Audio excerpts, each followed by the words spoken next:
আজ প্রায় ১.৫ বছর পর আবার শহরে ছেলের বাড়ি থেকে পূর্বস্থলীর গ্রামের বাড়িতে এলেন সুরূপা দেবী। স্বামী গত হবার পর থেকে এরকম চলছে।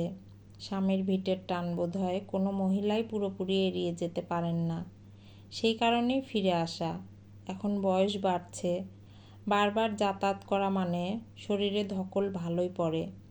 তাছাড়া অনেক দিন না আসার কারণে যেভাবে ঘরগুলো ধুলো ময়লা জমে থাকে, সেসব পরিষ্কার করে তারপর নিজের একার জন্য রান্নাবান্নার জোগাড় করা সত্যিই চাপের। দিন কয়েক থাকলে আবার নিজস্ব ছন্দে চলতে থাকে, কিন্তু প্রথম দিনটা খুব কষ্ট লাগে। সে যাই হোক, আজ না হয় দুপুরে জলমুড়ি খেয়ে নেবেন, আর রাত্রে সিদ্ধ ভাত ফুটিয়ে খাবেন। ৩ তলায় বড় যা নিভা, দোতলায় মেজো যা তুলিকা থাকেন ছেলে বৌমা নাতি নাতনিদের নিয়ে। এককালে একান্নবর্তী পরিবার হলে কি হবে, বিগত অনেকগুলো বছর ধরে যার যার হাড়ি আলাদা হয়েছে। একবেলা খাবার কথা বললে কেউ না বলবে না, তবু ওদের বিরক্ত করতে খারাপই লাগে। তাছাড়া বড় যা মেজো যা সবারই বয়স হয়েছে। নিজের মতো গোছগাছ করতে শুরু করেন সুরূপা। ঝটপট কাজ এগিয়ে রাখতে হবে। আজ বেশ মেঘ করেছে, মনে হয় খানিকক্ষণ পরে কালবৈশাখী ঝড় উঠবে।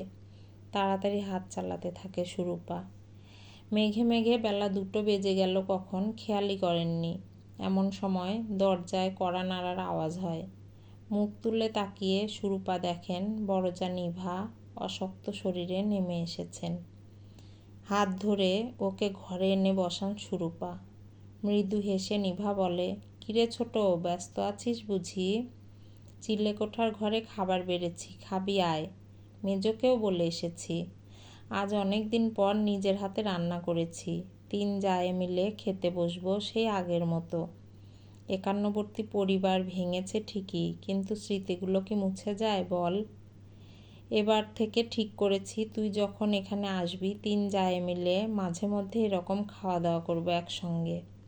দেশ গায়ে বৃষ্টির দিনে সোদা মাটির গন্ধে যেমন মন কেমন করে, তেমন এই শেষ বয়সে পুরনো স্মৃতির গন্ধগুলো মেখে থাকতে বেশ লাগে, তাই না? অল্প স্বল্প ঠান্ডা হাওয়া বইতে শুরু করেছে কালবৈশাখী ঝড়ের। বড়জাকে নিয়ে সিঁড়ি বেয়ে চিলেকোঠার ঘরে যান সুরূপা। মেজো যাও এসে পড়েন অল্প সময়ের মধ্যে।